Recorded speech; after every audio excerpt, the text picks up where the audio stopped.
You know, I seen the argument. What do you feel about that? What do you feel about Teofimo Lopez and you going at it and his dad? You know, it started, you know, with his dad mentioned me, man. You know, you know, I had a buddy that was right next to him when he was talking about me, saying I was gonna be a tune-up fight in January or something like that. And man, they just the dad. That's what you know his son does, and you know that's just you are who your father raised you, man. And you know, and him and his father, man, they're the fucking they're the pussies, bro. You know, like I don't know if they know what it is, man, but you know, I wish they would try that shit in front of us. You know, that ain't gonna happen. You know, you know, I want to fight them. I've been asking for this fight. I've been calling my manager every day. He probably thinks I bug him. You know, but I have one of the best managers in the game, man, and Rick, and I know he's trying to get it done. You know, and it's really the ball's in his court, man. You know, they already know that I'm waiting for them. You know, I turned down, I turned down like 2 fights or a fight to wait for him. You know, I want him. I don't really care so much about the pay and all that. It's not even that. It's like, I never wanted to fight someone bad in my life. I legit, when I was arguing with his dad, it wasn't, it's because I messaged him on Instagram privately. I try to do this, different. I didn't want to, I'm not into that, when these guys get in their faces and all that, I'm not into that. I try to do it, privately to see what's up with him, man. He didn't respond to me. So I felt like the only way I could get a hold of him was through that interview, and I legit got mad, man. I wasn't a show, it wasn't like trying to hype something up, I legit got mad.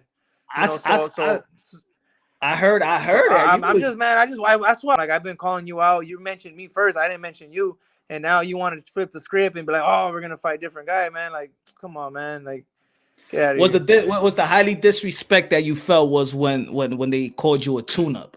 That was the thing that really got you, tight. Like, who you coming to my division and things of that nature? Who you think there's gonna be some tune-up? You think you're gonna get back? He took a loss versus George Kambosos, and of course he's headed to the 140-pound division and things of that nature. And of course he's been calling out Josh Taylor as well.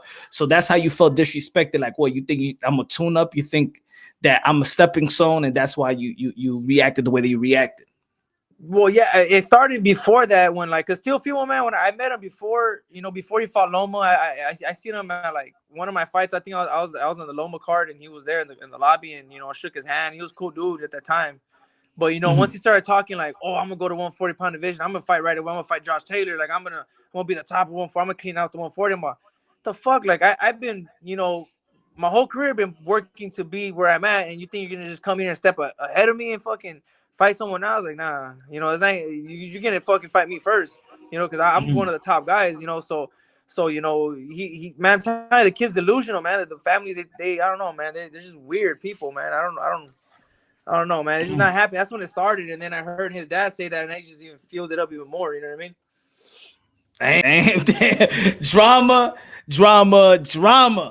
But hey, this is boxing. This is what the fans like. This is what the fans like, and I think it's a good fight. I think it's a good fight, in my opinion. And now that it does have bad blood, I can't wait to see the promo of this fight if it does come through fruition. I think this is the fight that's gonna come through fruition. Bro,